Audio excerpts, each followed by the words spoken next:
Come in, Patrick.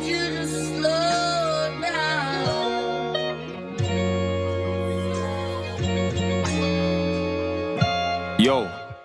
Yeah. It's like trying to, wreck this guy's marriage or this guy's relationship with his child. And it's like, I don't know, man. I don't know if it's worth it at this point. 6 years. That's how long it's been since Sean Carter took a solo stage. But on May 30th, 2026 at the Belmont Plateau in Philly, Jay-Z didn't break his silence. He set the entire hip-hop landscape completely ablaze. Walking out with the roots behind him, Hov bypassed the hits at first, no public service announcement. Instead, he dropped 4-minute acapella lyrical bomb that took him to the biggest names in the culture: Drake, Kanye West, Dame Dash, and more. While Jay-Z recently told GQ and modern rap beef might be bad for business, it looks like business is officially back in session. Today we're doing a completely line-by-line breakdown of exactly who Jay-Z targeted, the hidden double entendres you probably missed, and the immediate chaotic response flooding the timeline. Smash that subscribe button, turn on notifications. Let's start with the headliner matchup: Jay-Z versus Drake. If you've been keeping up, Drake threw a sneaky jab at Hov on his recent Iceman cut, Janice Shut the F Up, where he slapped "the jig is up." Jay-Z did not let that slide. Look at now how he flips the exact phrase. My next update, the jig is up. Nigga, I'm up 10. Wrong chart, champ. You gotta look up again. Jay isn't just showing that he's winning. He's telling Drake that they aren't even competing in the same metric. But he didn't stop at just chart success. He went straight for one thing Jay values the most above all: ownership and equity. Listen to these bars. Them crackers got you publishing gangster. Go talk through to them. Don't talk success to me. You niggas is workers and perpetuators. How your contracts is worded. This is a devastating corporate level execution. Jay isn't exposing the architecture of Drake's mega $1 million Universal Music Group deal, hinting that despite all the money and flashy lifestyle, Drake is bound to a contract that has owned his art forever.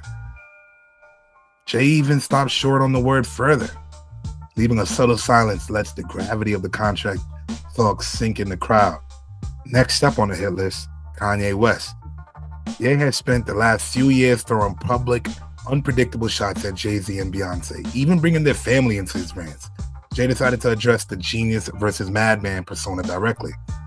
Wonder King, my children and some of them, have you niggas no shame? Y'all trying to get under skin? I really get under skin. That's unharmed playing. Ask Unhound playing. Whoa. The casual fans, that unline just flew over their heads, but hip-hop historians know exactly what that means. Jay is referencing the infamous 1999 nightclub incident where he was charged with stabbing music executive Lance Rivera. By bringing that up, Jay's dropping the corporate billionaire aesthetic and reminding everybody, and especially Ye, of his old Brooklyn roots. He wraps up the Ye segment by dismissing public antics. Everybody thinks they're the ones. Insane. You're no maniac. Watch how sane he is, acts in presence of my niggas shrink. Jay-Z is essentially saying that all Ye's erratic behavior vanishes in a moment when they're standing in the same room. Nicki Minaj and the political jabs.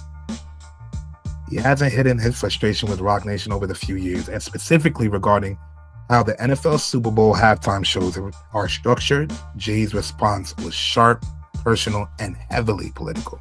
That lady back on the stuff, she sound like she in love with her. Her kid can't even take their kids. Enough of them.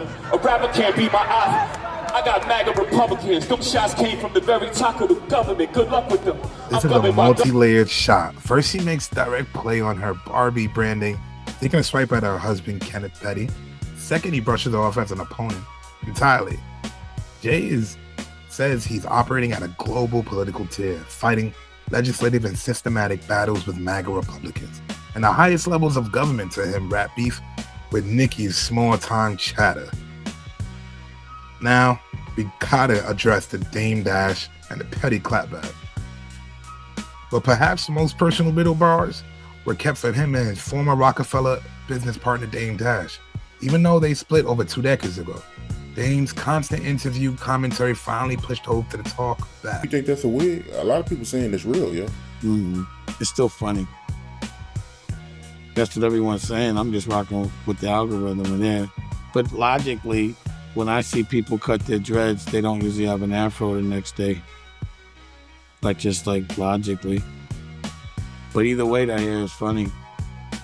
For him. He's just not that guy. He was a Caesar guy.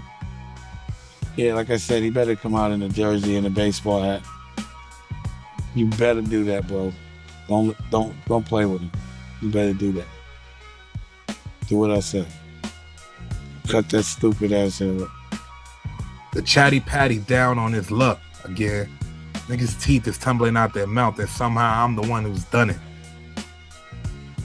Jay-Z is directly mocking Dame's financial struggles and recent public misfortune, and folks on the internet didn't have to wait for a long response when it came to Dame Dash. In his new interview that he has up immediately, it wasn't exactly a lyrical masterpiece. Dame went the incredible juvenile route, calling Jay-Z's response a cinnamon doo-doo, and claiming that Jay's breath used to stink back in the day. Yeah, from a historic partnership that built empires, we are now down to bad breath jokes on a YouTube channel. Now, Jay-Z closed out the verse with a brilliant double entendre that perfectly summarized the night. The roots remember even when the tree's planted. Not too much of my name, don't forget who I am. Performing at the Roots picnic, that line is an obvious nod to the festival, but metaphorically, he's telling the entire industry you can grow as tall as you want as the tree. Pretend you're self-made, but the foundation, the roots, the foundation Hove built remembers exactly how you got there. With 3 upcoming sold-out shows at the Yankee Stadium, this freestyle is like the prologue to a massive comeback. Is it a new album on the horizon? Drop your thoughts in the comments below. Who took the biggest L from this freestyle? Did Drake get exposed, or is Jay-Z reaching? Don't forget to like the video, subscribe to the channel, and I'll catch y'all on the next breakdown. Peace. I'm the one who done it. It's a murder mystery game.